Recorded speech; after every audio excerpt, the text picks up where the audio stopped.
y que muchas veces nos dejan un poco perplejos. A mí siempre me han gustado los misterios. Había una serie de televisión donde salía un hombre llamado Sherlock Holmes, ¿os acordáis? Sí. Este hombre podía resolver cualquier misterio, encontrar un pelo en el suelo y dentro de 10 minutos podía saber el nombre de la abuela, solamente por su capacidad de resolver. Se han escrito muchas novelas, había una escritora llamada Agatha Christie, no sé si habéis leído alguna de ellas, Muerte en el Nilo, Muerte en el Oriente Express, y esta mujer pues siempre escribía novelas de misterio. Pero creo que el que más me ha gustado a mí siempre fue Colombo. ¿Os acordáis de Colombo? Colombo con su gabardina ahí arrugada, con su puro siempre medio terminado, arrancándose la cabeza porque nada tenía sentido, pero mientras tanto estaba resolviendo los misterios. Al final te dejaba sorprendido de la capacidad de observación que tenía. Hay muchos. Me acuerdo yo de una serie también de una mujer que se llamaba la señora Thatcher, no sé si os acordáis. Era una ama de casa y tenía muchos amigos en todos los sitios, y donde quiera que iba a visitar a un amigo, alguien se moría. Y yo, pues esta mujer es fatal, es una gafe, donde quiera que va, alguien se muere. Bueno, no era así, pero siempre la tocaba a ella resolver el misterio. La policía no sabía lo que había pasado, nadie, los detectives no podían descifrar el asunto, pero la señora Thatcher entraba y con su audaz capacidad de observación era capaz de resolver los misterios. Seguramente tendrás algún autor favorito que, si te gustan los misterios, que te gusta leer. Lo que vamos a ver hoy es un misterio que ni es el detective Colombo, ni la señora Thatcher, ni Sherlock Holmes, ni ninguna de esas personas podía resolver. De hecho, para los cristianos también nos resulta difícil comprender. Os quiero invitar a que vengáis conmigo a Lucas capítulo 1. Lucas capítulo 1. Voy a hablaros de la historia del misterio de la Navidad. Algunos dirán, pastor, no estábamos en Colosenses. Y para Colosenses lo tenemos aparcado para enero. Pero ya que estamos en Navidad, me gustaría por lo menos un par de domingos tratar el tema de la Navidad, porque hay tanta confusión. Hoy en día pues se ha inflado tanto el tema navideño que todo gira alrededor de las luces, de ese hombre gordito vestido de rojo con una barba larga y sus renos que vuelan por todos sitios. Se ha adornado tanto que no hay lugar ya para Cristo. Y es interesante, no es que debamos en realidad celebrar el nacimiento de Cristo en ningún sitio donde dice que debemos, pero a mí me gusta en esta época del año acentuar el mensaje del nacimiento de Jesucristo. Más que nada para que podamos tener una clara idea de lo que la Biblia habla sobre aquella primera Navidad. En Lucas capítulo 1 vamos a empezar leyendo del versículo 5 al 25. Es una historia muy conocida. Hay algo parecido en Mateo, pero vamos a ver esto aquí. Dice, hubo en los días de Herodes, rey de Judea, un sacerdote llamado Zacarías, de la clase de Ubías. Su mujer era de las hijas de Aarón y se llamaba Elisabet. Ambos eran justos delante de Dios y andaban irreprensibles en todos los mandamientos y ordenanzas del Señor. Pero no tenía hijo, porque Elisabet era estéril y ambos eran ya de edad avanzada. Aconteció que ejerciendo Zacarías el sacerdocio delante de Dios según el orden de su clase, conforme a la costumbre del sacerdocio, le tocó en suerte ofrecer el incienso entrando en el santuario del Señor. Y toda la multitud del pueblo estaba fuera orando a la hora del incienso. Y se le apareció un ángel del Señor puesto en pie a la derecha del altar de incienso. Y se turbó Zacarías al verle, y le sobrecogió temor. Pero el ángel le dijo, Zacarías, no temas, porque tu oración ha sido oída, y tu mujer Elisabet te dará a luz un hijo, llamará su nombre Juan. Y tendrás gozo y alegría, y muchos se regocijarán de su nacimiento, porque será grande delante de Dios, no beberá vino ni sidra, y será lleno del Espíritu Santo, aún desde el vientre de su madre.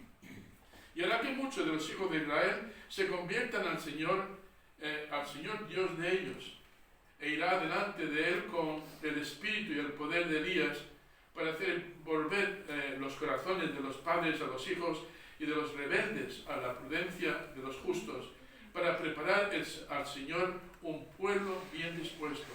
Dijo Zacarías al ángel: ¿en qué conoceré esto? Porque yo soy viejo y mi mujer es de edad avanzada.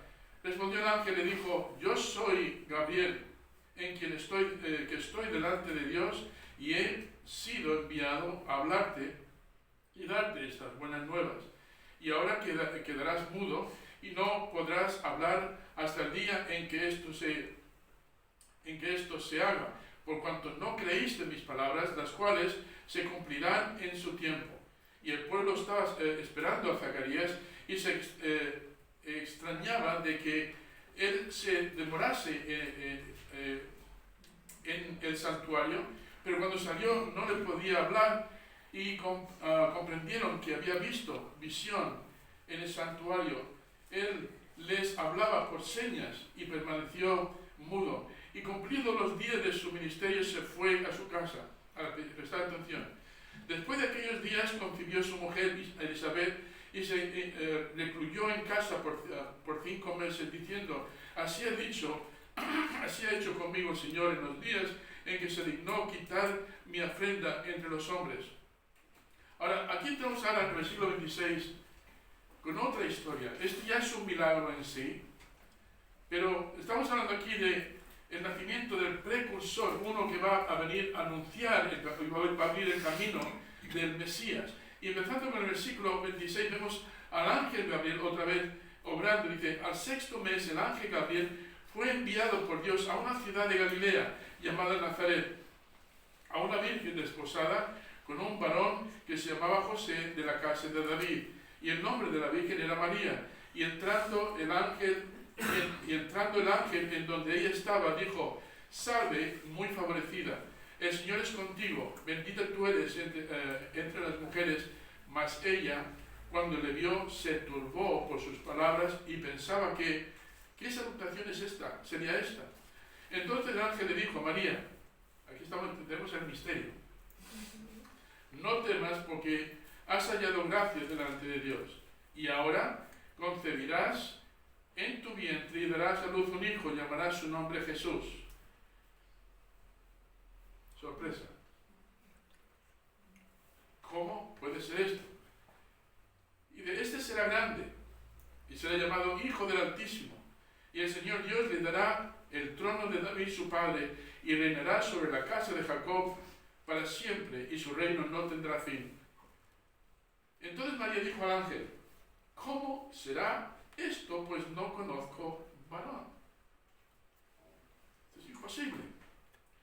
Respondiendo el ángel le dijo: el Espíritu Santo vendrá sobre ti, y el poder del Altísimo te cubrirá con su sombra, por lo cual también el santo ser que nacerá será llamado el Hijo de Dios. Una historia interesante, ¿verdad? Si metiéramos aquí a Colombo, a Thatcher o a Sherlock Holmes, le dijéramos: a ver, ¿qué ha pasado aquí? Seguramente que se estarían arrancando la cabeza diciendo: verdaderamente esta joven es virgen. Y claramente José es un hombre de honor y no entraría a tener relaciones sexuales antes de hacer el matrimonio oficial. ¿Qué ha pasado aquí? Tenemos un misterio. Ahora, los incrédulos, cuando ven historias como estas, dicen, se burlan de ellas. Ay, aquí ha pasado, no es tan misterioso, seguro que ha habido aquí algo oscuro. Los escépticos lo cuestionan, dicen: esto es imposible, esto no puede ser. Y los cristianos desinformados evitan hablar de estos temas porque no saben cómo explicarlo. Incluso aquellos que están más informados, los eruditos, dicen: mira, solo puedo aceptar esto por fe, porque verdaderamente la ciencia no tiene una explicación para esto. Las vírgenes no tienen hijos, no se quedan embarazadas. Claramente esto desafía las leyes de la ciencia, esto es imposible. Y yo creo que María lo entendió. ¿Cómo puede ser esto? Pues no conozco varón. Y la respuesta que el ángel le da la deja a ella todavía más perplejo. El Espíritu de Dios vendrá sobre ti y concebirás y darás un hijo. Es un hijo especial, un hijo que va a ser sin pecado. Amén. Ahora, imagínate a María, ahora tiene que compartirlo con José. Estaba desposada con José. José es un hombre justo, dice la palabra. Y le dice, José, vas a ser padre, pero el hijo que tengo en mi vientre no vas a ser, no eres tú. ¿Qué? Imaginaos la escena tan intensa.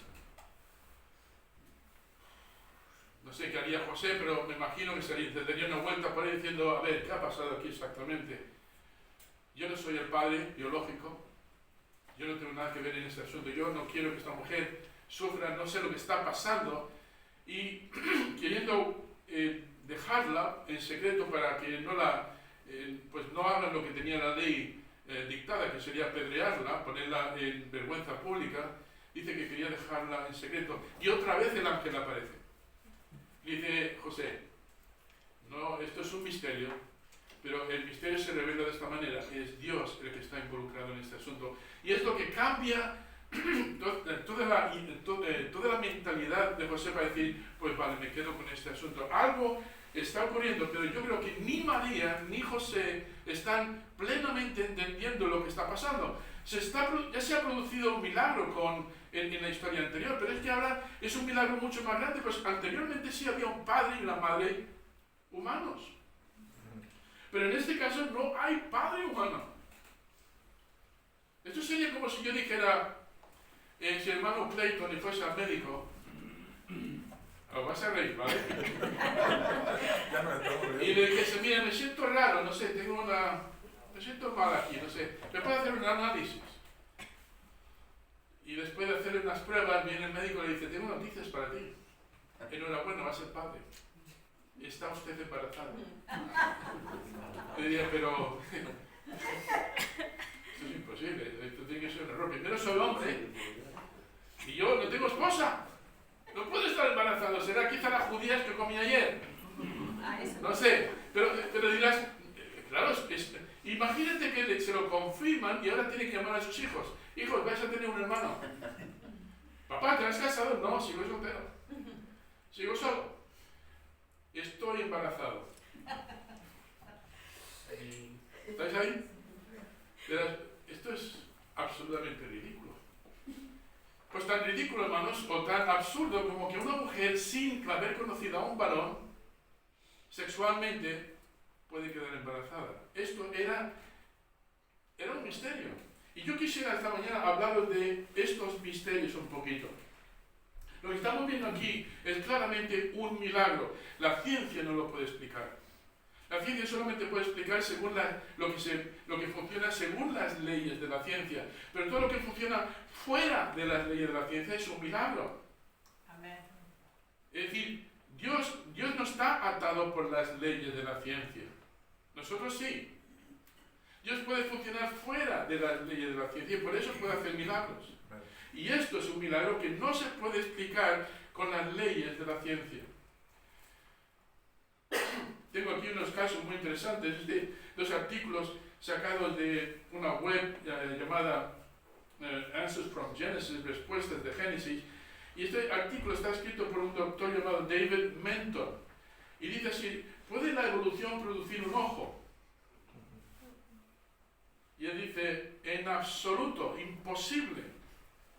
Y él lo explica, dice, el cerebro humano consta de aproximadamente 12 millones de células, formando 120 billones de interconexiones. La retina es sensible a la luz del ojo, que en realidad es parte del cerebro, contiene más de 10 millones de células fotorreceptoras. Estas células capturan el patrón de la luz formado por el cristalino y lo convierten en señales eléctricas complejas, que luego se envían a una área especial del cerebro donde se transforman en la sensación que llamamos visión. Y ahora viene un científico ateo y dice, eso ocurrió por casualidad y sin ningún agente creador. Pues si todo esto se produjo de la nada, es un milagro. Los ateos dicen, no, todo lo complejo que hay en el mundo se puede explicar científicamente, sucedió de la nada, se produjo de la nada. Si de la nada se produce todo, yo llamo eso un milagro. Amén. Estamos viendo un milagro todos los días. No tiene explicación científica.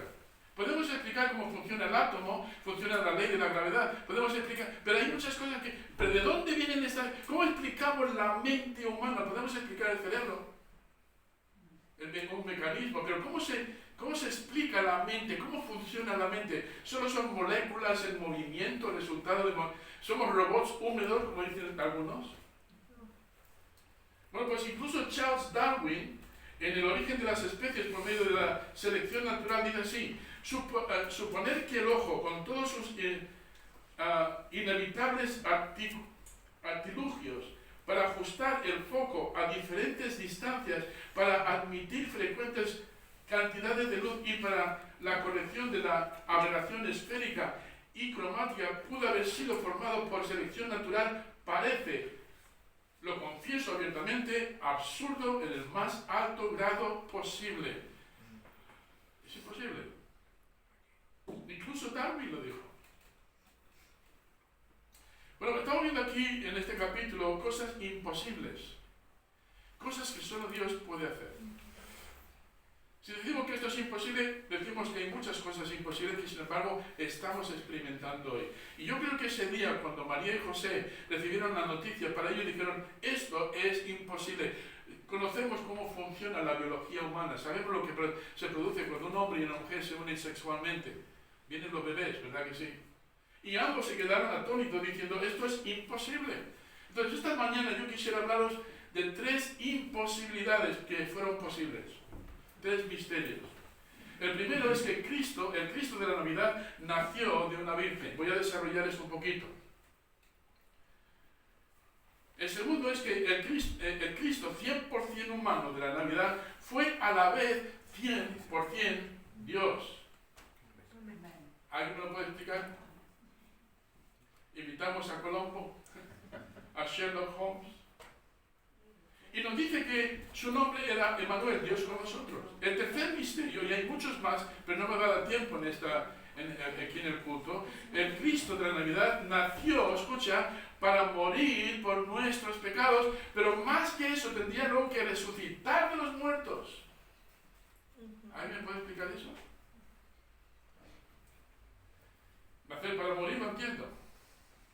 Pero para que el Cristo fuera realmente el Cristo, tendría que cumplir con todas las leyes escritas, con todas las profecías relacionadas con él, y hermanos, tendría que hacer lo imposible, resucitar. Los muertos no resucitan. Algún incrédulo aquí diría, eso es imposible. Pues claro que es imposible, porque si fuese posible, estaríamos viendo las tumbas abriéndose todas las tardes. Explícamelo científicamente. No tiene explicación científica, es un milagro. Solo se puede explicar desde el punto de vista de Dios, que no tiene limitaciones a las leyes que él ha creado. Vamos a tener una palabra de oración y espero que prestéis atención, hermanos, porque el milagro de la Navidad va más allá del nacimiento de Jesús. Sabéis, hermanos, que el Señor tuvo que vivir 30 años una vida perfecta sin romper la ley. Tuvo que cumplir, como he dicho antes, todos. Y no estamos hablando de 2 o 3 profecías, tuvo que cumplir con más de 300 profecías que venían en el Antiguo Testamento sobre él. Y como dije antes, tendría que cumplir con algo imposible, que era morir y resucitar de los muertos. Vamos a orar. Señor y Padre Celestial, tenemos aquí 3 misterios que hacen que esta época del año, donde celebramos el nacimiento de Jesucristo, tenga especial importancia. Porque no celebramos solamente el nacimiento de Cristo, que ya fue milagroso, sino que también celebramos el hecho de que Él vivió una vida perfecta.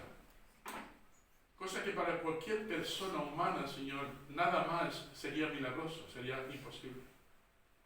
Y todo eso está conectado con el final. Señor, tú naciste para morir, naciste con un propósito y era de convertirte en el rescatador, el salvador del mundo. Y para cumplir con ese papel tendrías que vencer la muerte.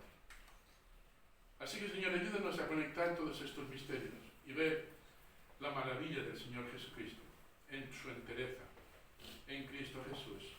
Amén. Amén. Quiero que veamos el primer punto, el primer misterio. El Cristo de la Navidad nació de una virgen.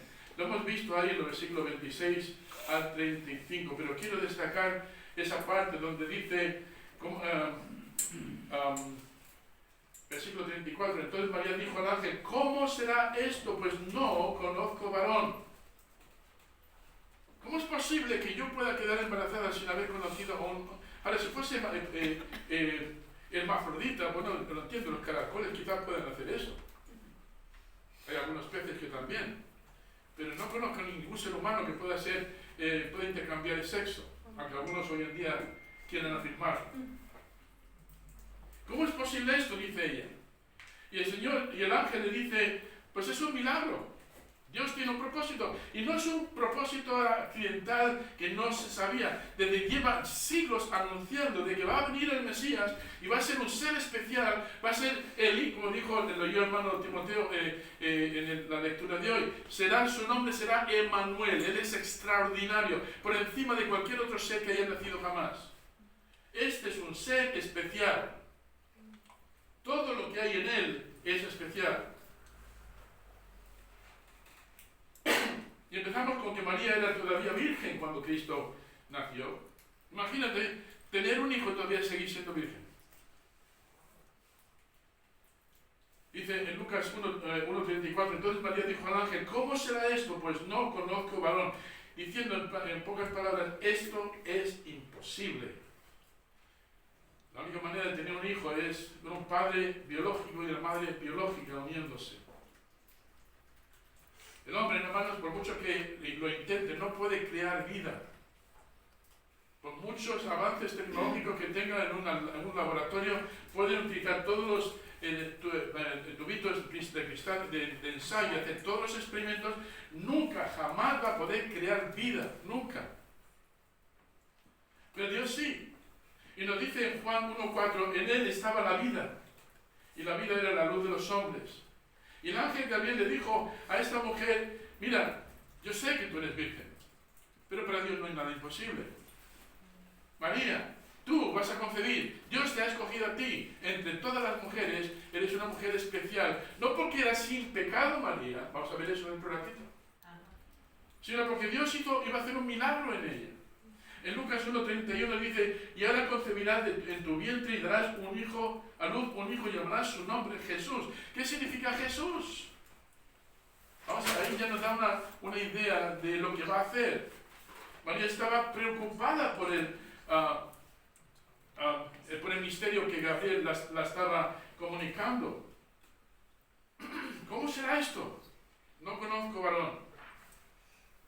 Y ahora, si eso fuese ya un misterio difícil de resolver, la cosa se complica todavía más, porque ahora este ser iba a ser 100% humano y 100% divino. ¿Alguien me puede explicar eso?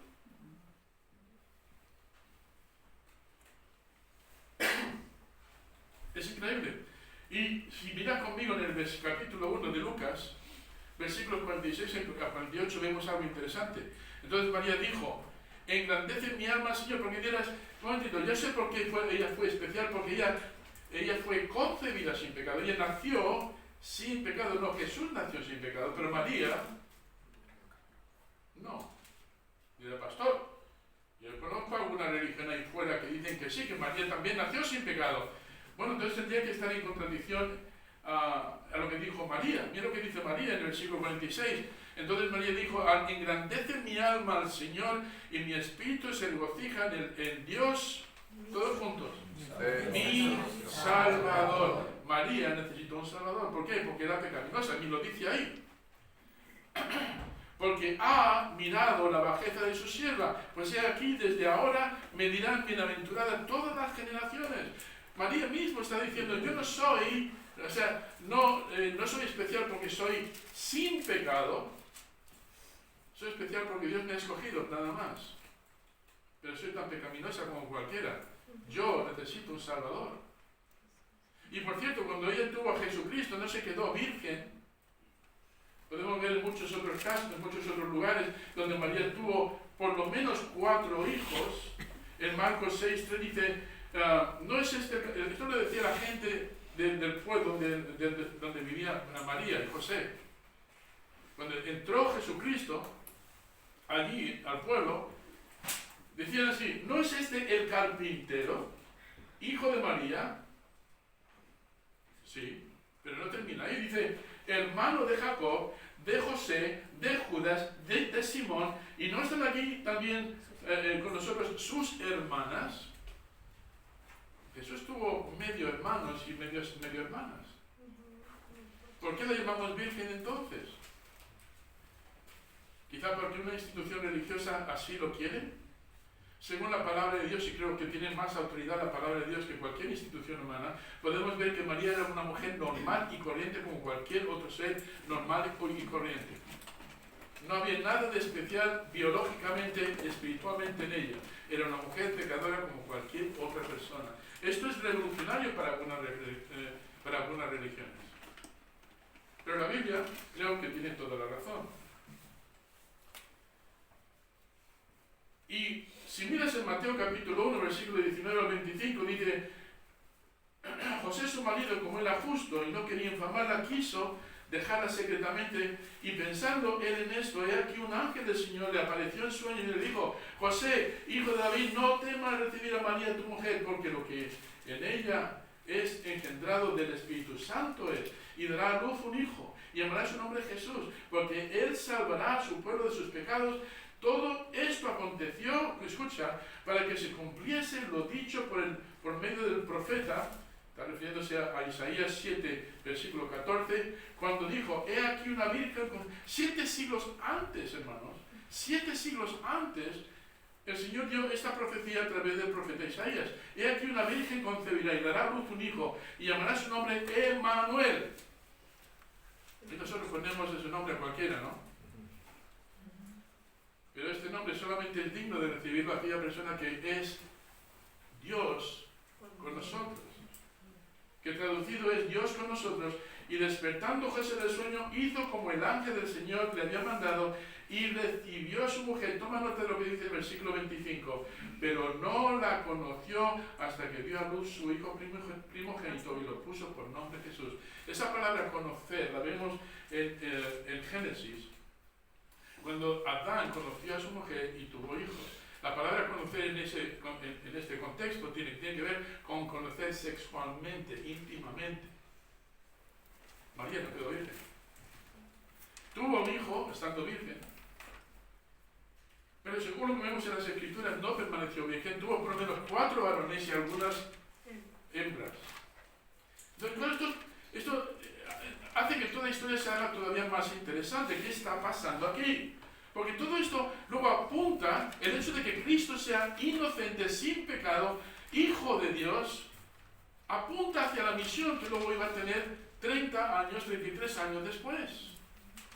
Todo esto es importante. Este es el fundamento de lo que va a pasar después cuando Cristo dice, tengo que ir a la cruz para morir por el pecado del mundo. Hermanos, la Navidad es un misterio. María era todavía virgen cuando Jesús nació. Cristo era a la vez humano y divino. Pero vamos a ver el segundo misterio. El Cristo de la Navidad era Dios. Una vez más apuntamos a ese pasaje que en Isaías capítulo 7, 14 y donde se hace también referencia en Mateo capítulo 1 versículo 23. Llamará su nombre Emmanuel, que significa Dios con nosotros, no es cualquier ser humano. Esto es sumamente importante, hermanos, porque si Jesucristo hubiera tenido padre humano, no hubiera sido adecuado para morir por nuestros pecados. Alguien puede decir, bueno, podría haber muerto o cualquier otra persona. Sí, pero es pecador, por lo tanto no vale. Un pecador no sirve para pagar por el pecado de otra persona ante Dios. No sirve su sacrificio, ya está manchado. esta condición de santidad, de 100% Dios y 100% humanos, hermanos, era esencial para que Él luego pudiera ir a la cruz y decir, consumado es. Está terminado. Durante siglos se había estado profetizando esto. Isaías hace mención de ello claramente en Isaías capítulo 7. Y ahora vemos, hermanos, que se cumple al pie de la letra. Cristo era Dios manifestado en carne. Dice así en Juan 1:1, en el principio era el Verbo. ¿Quién es el Verbo? Y el Verbo era con Dios. Y el Verbo era Dios. Este era el principio con Dios. Y si saltamos al versículo 14, nos dice quién fue ese Verbo. Aquel que fue antes de la creación, que estuvo con Dios y que al mismo tiempo era Dios. Esto es un misterio. Pero en el versículo 14 dice, y aquel Verbo fue hecho carne, y habitó, hizo el tabernáculo, hizo su tienda. Ya no necesitaba el templo, hermanos, de Jerusalén como morada. Ahora, Cristo toma cuerpo humano y tiene morada en un cuerpo humano, pero luego el misterio se evoluciona todavía más cuando por fin toma cuerpo, tiene el templo nuestro tiene nuestro cuerpo como templo. Se producen muchas cosas que hacen a uno rascarse la cabeza. Y aquel Verbo fue hecho carne, dice. Tabernaculizó, hizo tienda humana entre nosotros y vimos su gloria como del unigénito del Padre, lleno de gracia y de verdad. En 1 Timoteo 3:16 dice, e indiscutiblemente grande es este misterio. Indiscutible. O sea, que alguien diga, pues es imposible. Por supuesto que es imposible. Indiscutiblemente es un misterio. Ahora, ¿qué es el misterio? Indiscutiblemente grande es este misterio de la piedad. Dios fue manifestado en carne, justificado en el Espíritu, visto de los ángeles, predicado de los gentiles, creído en el mundo, recibido arriba en gloria. ¿Alguien me puede explicar eso? Es impresionante. En Filipenses 2, capítulos 6 al 10, lo amplía más, dice, el cual siendo en forma de Dios, no estimó el ser igual a Dios como cosa que aferrarse, sino que se despojó a sí mismo tomando forma de siervo. Eso ya también es sorprendente, que el autor del mundo, el autor de la vida, ahora se convierta en siervo. No estamos hablando de un rey humano, estamos hablando de aquel que creó todo. Se despoja de ese lugar, de esa gloria, para tomar un cuerpo humano con el fin de ¿qué? Dice así, no estimó ser igual a Dios como a cosa que aferrarse, sino que se despojó a sí mismo tomando forma de siervo, hecho semejante a los hombres, y estando en la condición de hombre, se humilló a sí mismo, haciéndose obediente hasta la muerte, y muerte de cruz, por lo cual Dios también le exaltó hasta los sumos, le dio nombre que es sobre todo nombre, para que en el nombre de Jesús se doble toda rodilla de los que están en los cielos, en la tierra y debajo de la tierra, y toda lengua confiese que Jesucristo es Curios, el Señor. Para la gloria de Dios Padre. Amén. ¡Wow! Ya con eso, yo me quedo así temblando y diciendo, ¿qué está pasando aquí? Ya no es solamente un misterio, ya son una serie de misterios. Y Pablo lo reconoce, grandes, indiscutiblemente, no tienen explicación humana. Cristo, nace de una virgen, misterio número 1. El Cristo de la Navidad iba a ser 100% Dios y 100% hombre, misterio número 2. Ahora, no quiero perderte, porque aquí es donde se pone personal. Mira, a mí me dice mucha gente, oye, ¿tú tienes el espíritu navideño en esa época del año? No, yo la tengo en enero, el 1 de enero, 2 de enero, 3 de enero, 4 de enero, así hasta finales de diciembre. El Espíritu de Dios, hermanos, mora en mí, porque Cristo ahora mora en mí. Yo no creo en eso del espíritu de la Navidad, como si fuesen así, corazoncitos que te salen y necesitas ver una película o hacer algo especial para sentir el espíritu. Hermanos, el espíritu navideño en un cristiano está siempre. Entonces no entiendo eso cuando la gente dice, oye, yo este año no siento el espíritu navideño. Digo, por recibir a Cristo lo sentirás todos los 365 días del año. ¿No? Ahora, si lo necesitas por medio de mecanismos artificiales, pues no te comas un turrón, cómete 5. No comas solamente, o sea, el jamón o lo que quiera que comas durante la Navidad, pues aquí fórrate a ver si consigues el espíritu navideño. Vístete de Santa Claus, todo lo que tú quieras. Decora tu casa con todas las luces del mundo. Pon el árbol, pon el pesebre, quizá eso te dé el espíritu. Hermano, nada de eso sustituye el nuevo nacimiento. Y es ahí donde vamos ahora. El Cristo de la Navidad nació para morir y pagar por tus pecados y por los míos. Este hijo que nació, hermanos, tenía un destino y era el de salvarte a ti y salvarte a mí. ¿De qué? De una condenación que tenía segura. Por cuando todos pecaron y están destituidos de la gloria de Dios, esta era tu condición, puede que la siga siendo ahora, y era la mía. Y la única manera de poder resolver eso era teniendo un Salvador que podía salvar, que podía ser 100% humano y 100% Dios. Tenía que convertirse en humano para poder rescatar al humano, pero sin pecado. El Cristo de la Navidad nació para morir y pagar por nuestros pecados. Su nombre es... Venga, fuerte. Jesús.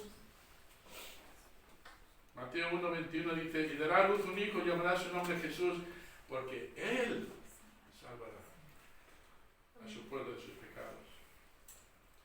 Hermanos, desde el jardín del Edén hasta hoy, el hombre ha vivido en pecado. Heredamos la naturaleza de nuestros padres, pecaminosa. En el primer Adán todos están condenados, pero en el segundo Adán, como dice en Romanos capítulo 5, en el segundo Adán todos pueden recibir salvación. El primer Adán pecó y cayó y arrastró a toda la raza humana al pecado y a una condenación. Pero Cristo ahora, siendo el segundo Adán, como lo presenta ahí, viene a ser el único y suficiente Salvador. Amen. ¿Sabe cuál debe ser el mensaje para nosotros en Navidad? Cristo quiere darte un regalo.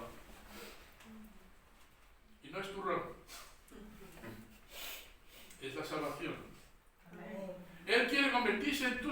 A ver, es inconcebible que Dios, siendo puro, siendo santo, siendo justo, ahora quiere tomar nuestra injusticia sobre Él. Siendo inocente, paga por un crimen que nunca cometió, convirtiéndose en nuestro sustituto. En Juan 3:16, todos juntos, por favor, porque de tal manera amó Dios al mundo que ha dado a su Hijo unigénito, para que todo aquel que en Él crea no se pierda, mas tenga vida eterna. Porque no envió Dios a su Hijo al mundo para condenar al mundo, sino para que el mundo sea salvo por Él. El que en Él cree no es condenado, pero el que no cree ya ha sido condenado. Lucas 2:11 dice que os ha nacido hoy en la ciudad de David un Salvador, que es Cristo el Señor.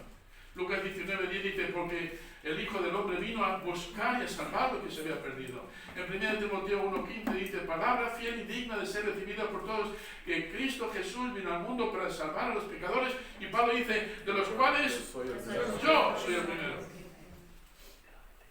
1 Juan 3:5 dice, y sabéis que Él apareció para quitar nuestros pecados, y no había pecado en Él. Hermanos, estos versículos deben de resonar en nuestros corazones, especialmente en Navidad. Yo no puedo mirar la Navidad solamente como un niño en un pesebre. Yo le veo ya crecido y habiendo cumplido con el propósito para el que Él vino, que es el de proveernos salvación. No me extraña que la gente no tenga ese espíritu navideño. Y por mucho pesebre que pongamos y por mucho estatuita del niño Jesús y María y todo lo que, hermanos, Cristo ya no es un bebé. Y ni siquiera le podemos poner en la cruz. Él no está en la cruz. Él venció la cruz. ¿Y sabe dónde está ahora? Morando en mi corazón. Y también en el tuyo, si le has recibido como Salvador. Y ese es el espíritu, hermanos, con el que tenemos que salir ahí fuera. No con el Santa Claus. Para mí, Santa Claus es sustituto muy pobre. Le dan poderes divinos, como que puede en una noche dejar regalos en todos los lugares y sabe cuántos pecados ha cometido. Y si no ha sido un buen chico, pues él lo tiene en su lista anotado y te va a traer un trozo de carbón. Con lo caro que está el carbón, le dan atributos divinos. Es un falso sustituto. Por eso yo tengo tanto problema con Santa Claus. Porque Santa Claus no es el espíritu de la Navidad. Amén. Es Cristo. Amén. Así que tenemos que poner a Cristo en el centro. ¿Dónde está la cola hoy para ver a Cristo? Vas a ver ahí por ahí casetas y un hombre gordito ahí, una barba falsa, con los niños ahí, ¿qué quieres para Navidad? ¿Has escrito tu carta? Asegúrate que pones la dirección bien, en el Polo Norte. No te preocupes, yo lo voy a meter por la chimenea. Que no tenga nada de chimenea. Pues no sé, no. Ya me apañaré por ahí. ¿Entendéis por dónde voy? Es tan cosmético que no tiene para mí mucho sentido. No hay sustituto para Cristo, hermano. Y termino. Él pagó por un crimen que no cometió para salvar a personas culpables que habían roto la ley. Y lo hizo por puro amor y por gracia. Esto es un contraste tremendo, porque vemos aquí a un juez justo que tiene que cumplir con la ley, tiene que condenar el pecado.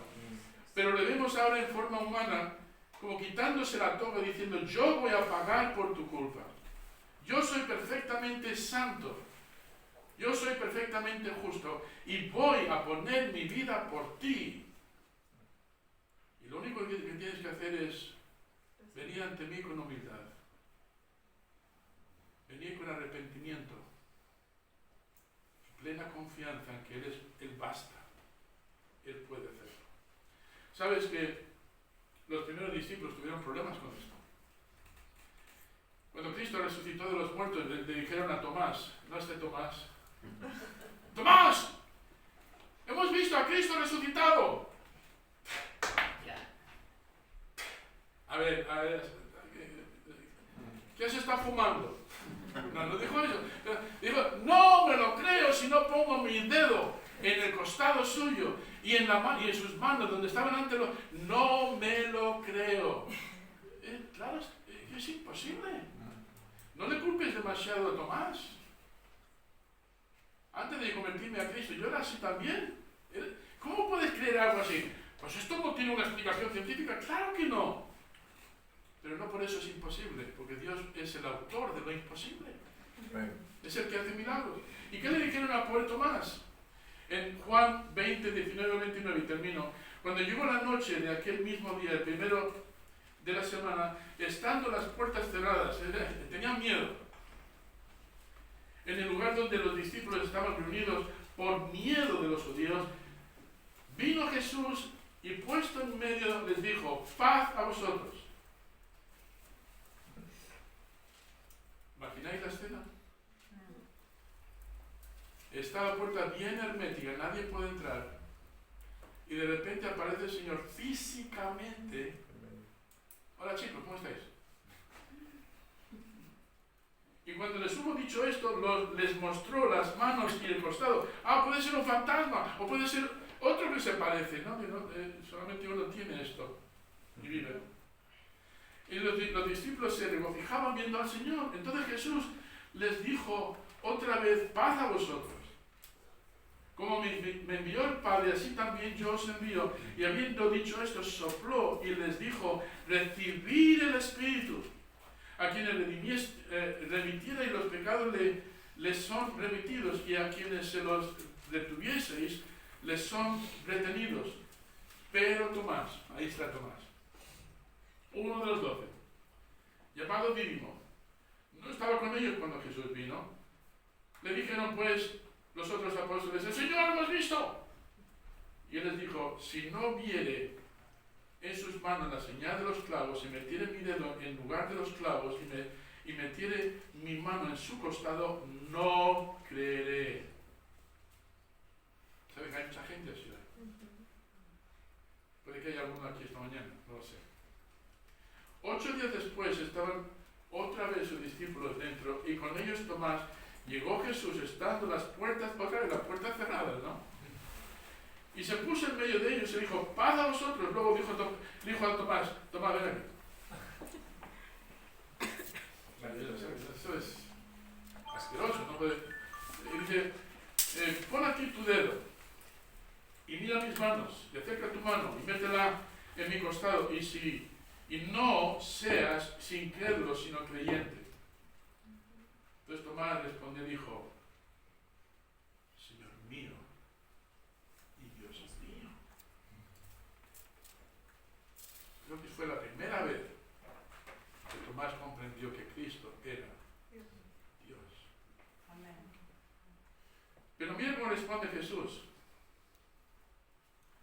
Jesús le dijo, porque me has visto, Tomás, creíste. Bienaventurados los que no vieron y creyeron.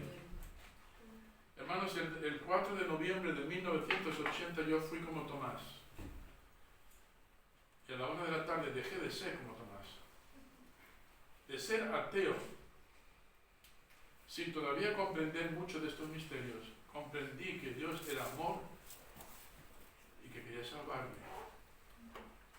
Y yo recibí a Cristo como mi Salvador. Mi vida cambió. Y desde aquel momento yo creo, todos mis planes, todas mis metas en la vida se fueron al garete. Y dije, Señor, yo quiero servirte a ti. Yo quiero dar a conocer este mensaje. ¿Habrá gente que responda con incredulidad? Claro que sí lo habrá. Pero ¿sabes? Tenemos un aliado que es el Espíritu Santo, que nos va a ayudar a llevar ese mensaje.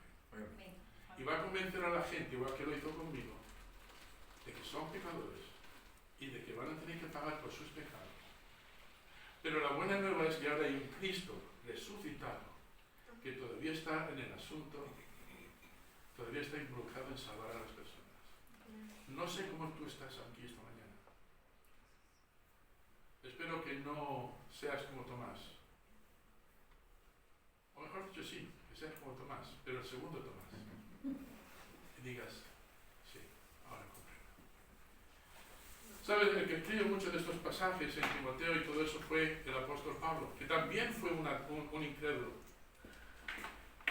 Y también a él tuvo el Señor que manifestarse.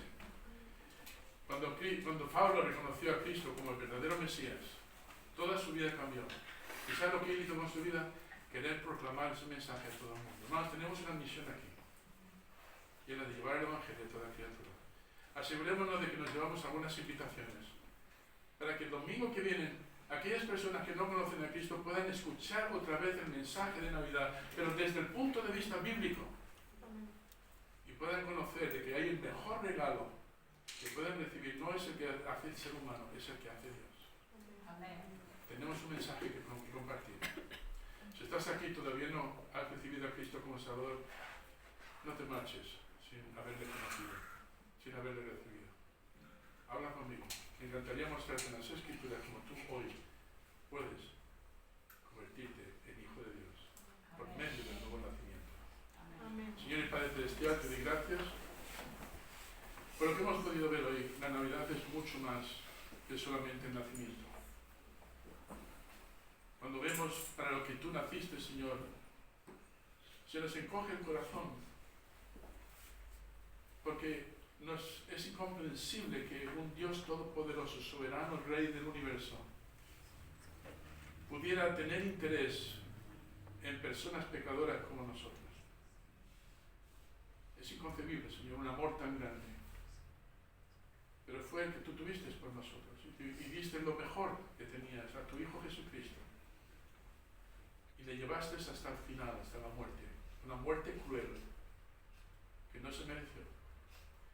Y no fueron los soldados ni los romanos los que le mantuvieron allí. Él fue el que se mantuvo allí hasta el final.